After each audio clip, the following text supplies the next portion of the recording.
कृष्णा। तुलसी महारानी नमो नमो, हरि की पटरानी नमो नमो। बुढ़िया माई की तुलसी माता और एकादशी व्रत की कहानी। जय श्री कृष्णा दोस्तों, आज हम आपको 12 महीने सुनी जाने वाली एकादशी व्रत की और तुलसी माता की कथा को सुनाने जा रहे हैं। इस कथा को पढ़ने और सुनने वालों को अपार पुण्य फल की प्राप्ति होती है और इस कथा के माध्यम से हम ये भी जानेंगे कि तुलसी माता और एकादशी माता के पूजन का फल कैसे मिलता है। इसीलिए इस कहानी को पूरा अवश्य सुने, आधा अधूरा ना छोड़े। आप सभी पर तुलसी माता और एकादशी माता की कृपा बनी रहे। तो चलिए इस कहानी को शुरू करते हैं। बोलो तुलसी मात की जय, विष्णु भगवान की जय। एक गांव में एक बुढ़िया माई अपने बेटे और बहू के साथ रहती थी। बुढ़िया माई का नाम सुखवती था। बुढ़िया माई की एक पोते और पोती भी थे। सुखवती के परिवार में सब हंसी खुशी रह रहे थे और उनका अच्छे से समय बीत रहा था, क्योंकि बुढ़िया माई बड़े ही नियम कर्म वाली थी और वह हमेशा एकादशी माता का व्रत भी रखती थी और तुलसी माता जी का नित्य पूजन किया करती थी।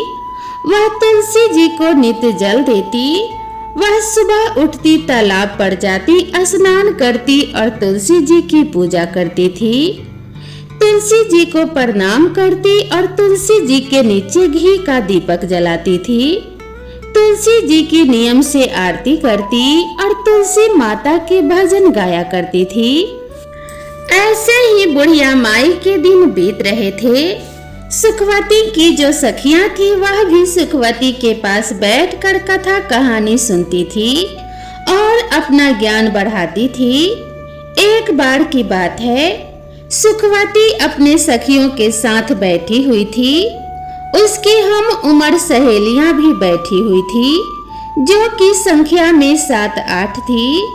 साढ़े शाम के समय आपस में बातें कर रही थी। तब उनमें से एक बुढ़िया माई से कहने लगी कि सुखवती सखी, हम सोच रहे हैं कि क्यों ना हम लोग द्वारिकाधीश चले। द्वारिकाधीश की यात्रा करने का बड़ा मन हो रहा है।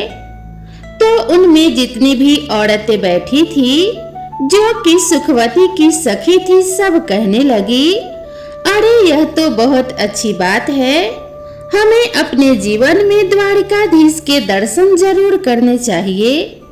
इसलिए चलो अब की बार हम सभी द्वारिकाधीश चलते हैं। जब सब सखियां पूछने लगी कि बुढ़िया माई तुम भी बताओ, क्या तुम चलोगी द्वारिकाधीश? उन सखियों में कुछ कम उम्र की भी थी, जो बुढ़िया माई को माई कहकर बुलाती थी। बुढ़िया माई का द्वारिकाधीश की यात्रा करने का बड़ा मन था। इसीलिए बुढ़िया माई कहने लगी, सखियों पहले मैं अपने बेटे से पूछूंगी और तब मैं आप लोगों को बताऊंगी। बुढ़िया माई घर पर आ गई। बुढ़िया माई का जो बेटा था वह अपना नौकरी करता था। जब वह शाम को घर आया तो बुढ़िया माई के जो पोते पोतियां थे वे बुढ़िया माई के लिए खाना लेकर गए। तो बुढ़िया माई ने खाना खाने से इनकार कर दिया और कह दिया कि आज मेरा मन नहीं है। उधर जब बुढ़िया माई का बेटा खाना खाने लगा तो उसने अपने पत्नी से पूछा कि क्या मेरी माँ ने खाना खा लिया है? तब उसकी पत्नी कहने लगी, देखो जी, आपकी माँ ने आज खाना वापस भिजवा दिया और कहने लगी कि मेरा खाना खाने का मन नहीं है। यह सुनते ही बुढ़िया माई का जो बेटा था, जिसका नाम मुरली था, वह अपने माँ के पास गया और जाकर कहने लगा, माँ क्या बात है, आज तुमने खाना क्यों नहीं खाया? तब बुढ़िया माई कहने लगी, बेटा आज मेरा खाना खाने का बिल्कुल भी मन नहीं है। तब बेटा बोला, माँ क्या बात है, कहीं आपकी तबीयत तो खराब नहीं है? अगर कोई परेशानी की बात है तो मुझे बताओ, मैं अभी वैद्य जी के पास आपको लेकर चलता हूँ।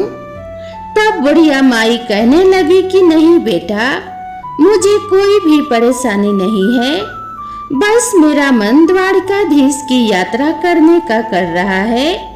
तब बेटा बोला, माँ खुलकर बताओ कि बात क्या है।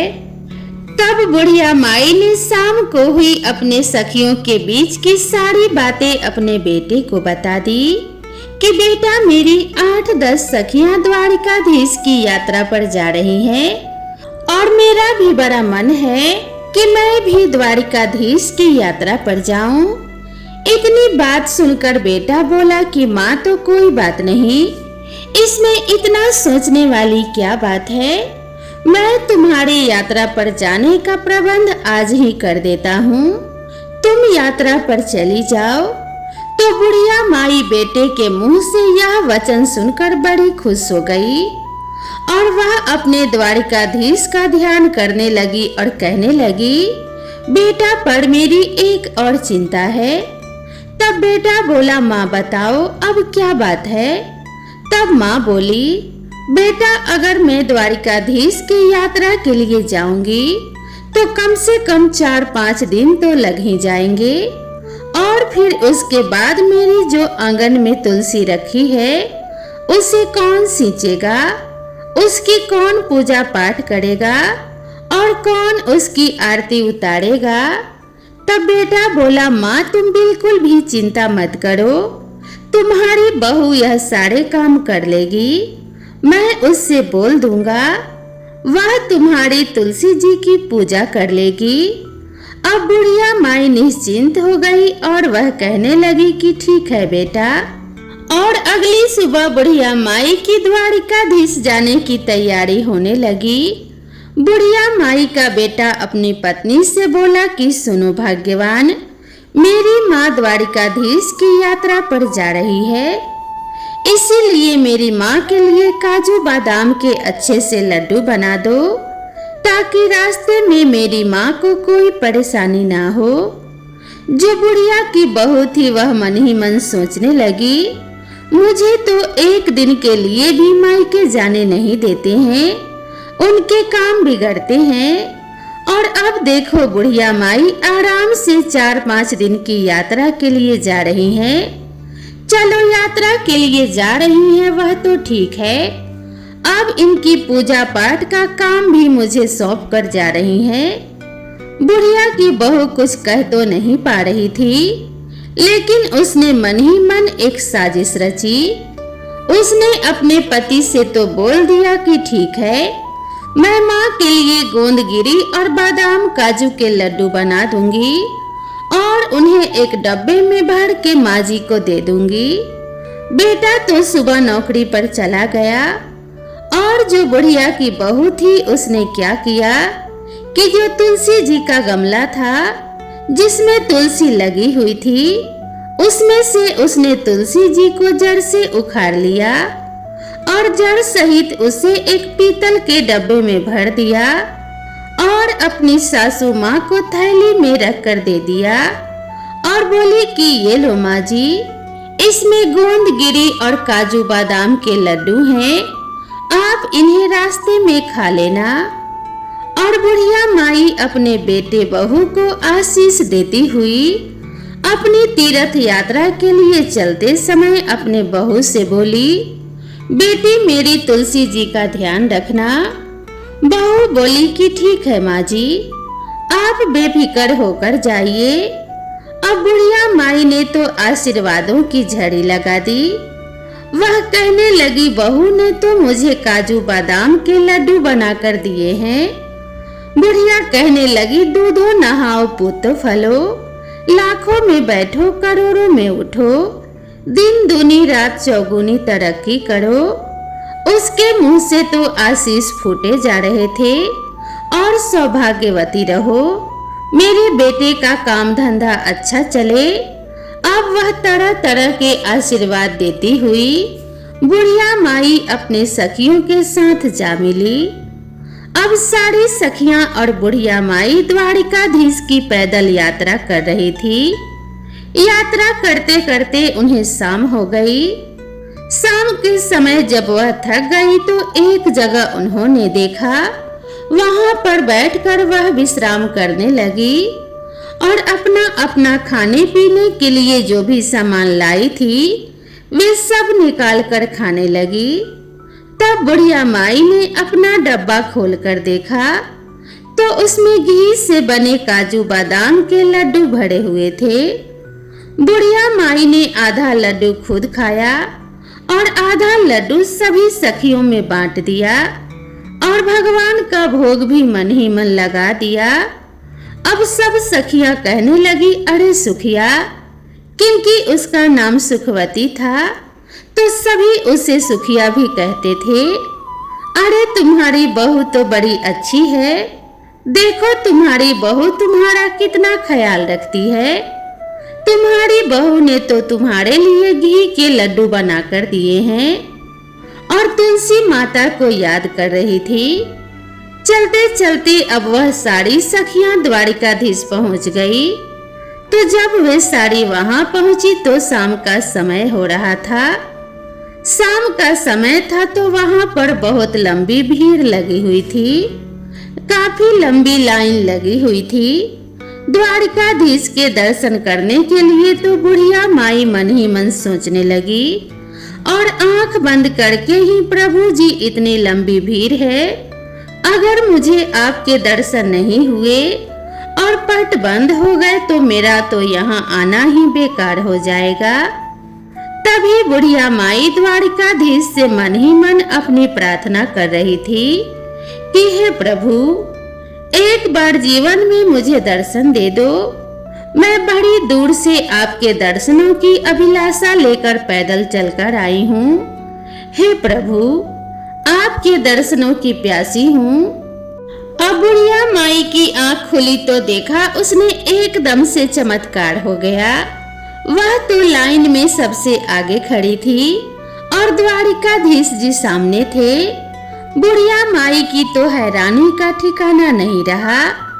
कहाँ तो वह सबसे पीछे थी और कहाँ वह लाइन में सबसे आगे आ गई। पंडित जी सबका प्रसाद चढ़ा रहे थे। बुढ़िया ने अपना डब्बा खोल कर देखा तो उसमें एक लड्डू और एक तुलसी जी की पत्ती रखी हुई थी। अब बुढ़िया माई वही लड्डू और तुलसी जी की पत्ती द्वारिकाधीश को चढ़ाने के लिए यानी भोग लगाने के लिए पुजारी जी को थमा दी। फिर वह मन ही मन बुढ़िया माई सोचने लगी कि हे प्रभु, यहाँ तो एक से एक अमीर सेठ आए हुए हैं, महंगी से महंगी मिठाइयाँ लाए हुए हैं, लेकिन मेरी मिठाई का कहाँ नंबर आएगा जो द्वारिकाधीश मेरी मिठाई का भोग लगाएंगे। मन में भगवान को याद कर रही थी कि हे प्रभु, मेरे भी लड्डुओं का भोग लगाओ और मुझे निहाल करो। बुढ़िया माँ ने आंखें खोली तो उसकी आंखें आश्चर्य से फैल गई। उसके आश्चर्य का कोई ठिकाना ना रहा। यह द्वारिकाधीश के हाथ में जो लड्डू था, यह तो वही लड्डू था जो बुढ़िया माई ने भोग लगाने के लिए पुजारी जी को दिया था, और वही तुलसी की पत्ती थी जो ठाकुर जी के हाथ में थी। अब तो वो बुढ़िया माई बड़ी प्रसन्न हुई। वह तो गदगद हो गई कि प्रभु ने मेरा भोग स्वीकार कर लिया है। तभी जो द्वारिकाधीश जी के पुजारी जी थे वह सबको प्रसाद दे रहे थे, तो उसने बुढ़िया माई को भी प्रसाद दिया। बुढ़िया माई ने वह प्रसाद अपने पल्लू में ले लिया और हाथ जोड़ लिए। फिर वो प्रसाद को लेकर सोचने लगी, यह प्रसाद मैं घर लेकर जाऊंगी, अपने बहू बेटे और पोते पोतियों के साथ मिलकर इसका भोग लगाएंगे और सब मिलकर ग्रहण करेंगे, क्योंकि यह द्वारिकाधीश का आशीर्वाद है। यह सोचकर उसने उस पीतल के डब्बे में जो भोग था, जो पुजारी जी ने प्रसाद दिया था, उस प्रसाद को बुढ़िया माई ने रख लिया और बाहर आ गई। बाहर आई तो काफी देर तक अपनी सखियों का इंतजार करने लगी। जो काफी देर बाद उसकी सखियां आई तो कहने लगी, अरे बड़ी घबराहट हो रही है, बड़ी भारी भीड़ थी। हमें तो सही से दर्शन भी नहीं हुए द्वारिकाधीश के। इतना दूर से पैदल चलकर आए हैं, इतनी धक्का मुक्की है, लेकिन वहाँ हमें दर्शन नहीं हुए। कोई कहती अरे मुझे तो थोड़े थोड़े दर्शन हुए थे, बड़ी भीड़ है। सब अपनी अपनी परेशानियां गिना रहे थे और बुढ़िया माई मन ही मन मुस्कुरा रही थी। वह कहने लगी कि मुझे तो द्वारिकाधीश के बहुत अच्छे दर्शन हुए हैं और मेरा तो भगवान ने प्रसाद भी ग्रहण किया है। इस तरीके से अब सारी सखियां अपने द्वारिकाधीश की यात्रा करके अपने गांव के लिए वापस जल्दी जल्दी घर पहुंची। बुढ़िया माई ने अपने बेटे बहू को आवाज लगाई। बेटा अंदर से आया और माँ के पैर छुए। बेटा को माँ ने बहुत ही आशीर्वादों की झड़ी लगा दी। जुग जुग जियो मेरे लाल, मेरी यात्रा बड़ी सफल रही। फिर बुढ़िया कहने लगी अरे बेटा बहू दिखाई नहीं दे रही है, क्योंकि बेटा हाथ में पानी का गिलास लेकर खड़ा था कि लो माँ पानी पियो और आराम से बैठ जाओ। पानी का गिलास जब बेटा लेकर खड़ा था तो बुढ़िया माई पूछने लगी बेटा बहू कहाँ गई है? तब बेटा बोला माँ मैंने उसे घर से निकाल दिया है। माँ कहने लगी बेटा यह तूने क्या अनर्थ कर दिया मेरे जाने के बाद। मैं जो 4-5 दिन की यात्रा पर क्या गई और तूने मेरे पीछे से बहू को घर से निकाल दिया। ऐसा क्या हुआ जो तूने मेरी बहू को घर से निकाल दिया? और मेरी बहू तो बड़ी गुणी है। तब वह बेटा कहने लगा माँ जो तेरी बहू है उसने तेरे साथ बड़ा छल किया है। मैंने उसे गोंद और बादाम काजू के लड्डू बनाने के लिए बोला था कि मेरी माँ यात्रा पर जा रही है और उसने आंगन में लगी तुलसी को उखाड़ कर उसकी जड़ समेत उस पीतल के डब्बे में भरकर तुम्हें दे दिया। अब बुढ़िया माई कहने लगी अरे बेटा मैंने तो डब्बा खोलकर देखा था, उसमें तो काजू बादाम के ही लड्डू थे और मैं उन लड्डुओं को खाई भी और अपने सखियों को भी खिलाई। तब वह कहने लगा कि नहीं माँ, उसने तो यह साजिश रची थी। जब मैंने तुलसी जी की पूजा के लिए बोला तो आंगन में तुलसी नहीं थी। तब मैंने उससे पूछा तो उसने मुझे सारी बात बताई कि उसने जो जलन में आकर, क्योंकि माँ तो यात्रा के लिए जा रही हैं और मुझे मायके भी नहीं भेजते हैं, इसीलिए उसने तुलसी जी को उखाड़ कर आपके डब्बे में भर दिया। अब बुढ़िया माई कहने लगी बेटा कोई बात नहीं, बहू ने ऐसा किया चलो उसकी गलती, लेकिन उसी के कारण तो मुझे द्वारिकाधीश के दर्शन हुए हैं। मेरे साथ तो बेटा इतने चमत्कार हुए हैं कि मैं क्या गुणगान करूं। मैं तो भीड़ में सबसे पीछे खड़ी थी, तभी द्वारिकाधीश की कृपा से भीड़ में सबसे आगे हो गई। और तो और बेटा मेरे जो डब्बे में एक तुलसी जी का पत्ता और एक लड्डू था, शायद तुलसी माता की कृपा से ही वह तुलसी जो लड्डू में बदल गई थी और एक पत्ता मेरा इसीलिए छोड़ दिया था कि मैं भगवान का भोग लगाऊं, क्योंकि द्वारिकाधीश को ठाकुर जी को तो बिना तुलसी के पत्ते का भोग लगाया ही नहीं जाता, इसीलिए उन्होंने मेरा भोग स्वीकार किया था, क्योंकि उस पर तुलसी दल भी था। बेटा मेरी बहू ने चाहे जो कुछ भी किया, मुझे तो बहू की वजह से ही यह सब मेरे साथ चमत्कार हुए हैं और ठाकुर जी के इतने अच्छे दर्शन हुए हैं।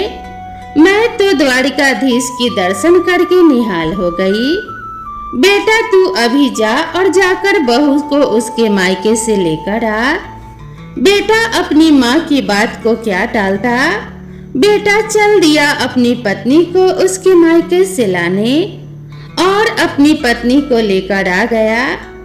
जब बहू मायके से घर आई तो अपनी सासू माँ के पैरों में पड़ गई और माफी मांगने लगी। तब बुढ़िया माई कहने लगी, अरे बहू, मैंने तो तुझे कब का माफ कर दिया। तेरी वजह से तो मुझे भगवान के दर्शन हुए हैं। अगर तू ऐसा ना करती तो पता नहीं मुझे भगवान के दर्शन होते भी या नहीं होते। मैंने तुझे माफ कर दिया, लेकिन हाँ, अगर तुझे माफी मांगनी है तो एकादशी माता और तुलसी माता से मांगो। अब बहू ने तुलसी माता और एकादशी माता से माफी मांग ली और फिर उनको याद आया, अरे मैं तो द्वारिकाधीश से तुम लोगों के लिए प्रसाद लेकर आई थी, याद भी कहाँ है। बच्चे आए थे खेलते हुए, कहने लगे दादी माँ आ गई, दादी माँ आ गई। दादी माँ यात्रा पर गई थी तो हमारे लिए क्या लेकर आई। दादी माँ बोली, अरे बच्चों, मैं सबके लिए वहां से द्वारिकाधीश का प्रसाद लाई हूँ, सब थोड़ा थोड़ा मिल बांट कर खाएंगे। अब जैसे ही बुढ़िया माई ने अपने थैले में से वह पीतल का डब्बा निकाला और उसमें से वह प्रसाद निकालने लगी तो उसमें जो लड्डू था वह तो था नहीं, लेकिन डब्बा पूरे हीरे मोतियों से भरा हुआ था। यह देखकर बुढ़िया की बहू बेटों को भी आंखें आश्चर्य से फैल गई। वह कहने लगी, बेटा, इसमें तो मैंने लड्डू रखा था, पता नहीं कहां से इसमें इतना सारा हीरा मोती और सोना चांदी आ गया है। तब बेटा बहू कहने लगे, माँ, यह सब एकादशी और तुलसी माता की कृपा के कारण हुआ है। आपकी यात्रा सच्ची थी, आपकी भक्ति सच्ची है, इसीलिए उन्होंने आपको एकादशी और तुलसी माता की पूजा का फल दिया है। अब तो बहू बेटा माँ के कदमों में पड़ गए। माँ बोली, बेटा मुझे छोड़, तुलसी माता के कदमों में पड़ो। तब बहू और बेटा ने तुलसी माता से माफी मांगी, ठाकुर जी से माफी मांगी कि अनजाने में हमसे भूल हो गई, हमें माफ कर दो। अब तो बहू बेटा भी अपनी माँ की तरह एकादशी का व्रत रखने लगे और तुलसी जी को सींचने लगे, तुलसी जी की पूजा करने लगे। इसी तरह से अब उनके खुशी खुशी दिन बीतने लगे। अब बुढ़िया माई के पास इतना धन हो गया था तो उसने गांव में कई काम करवाए, गरीबों की लड़कियों के विवाह करवाए। जैसे भी गांव में किसी गरीब को देखती जिसके बस में उसके बेटी का विवाह करना नहीं था तो उसने उसी धन को बेटियों के विवाह में कुएं बावड़ी बनवाने में और बच्चों के स्कूल और अस्पताल बनवाने में लगाने लगी। जितना बुढ़िया माई उस धन को लगाती उतना ही बुढ़िया माई के घर में और धन बढ़ता जाता। बुढ़िया माई जब तक जीवित रही उसने तुलसी माँ की कभी भी पूजा नहीं छोड़ी, जीते जी एकादशी व्रत नहीं छोड़े। हमेशा वह एकादशी व्रत किया करती। तुलसी सींचती बुढ़िया माई बचपन से ही तुलसी जी की पूजा करती आई थी और मरने के बाद भी तुलसी माता और एकादशी माता की कृपा से बुढ़िया माई को मोक्ष की प्राप्ति हुई। बहू बेटा के भी दिन अच्छे से बीत रहे थे, वह भी अपने बहू बेटों के साथ खुशी खुशी रह रहे थे। उनके बच्चों के विवाह हो गए, उनके साथ सुखी जीवन बिताने लगे।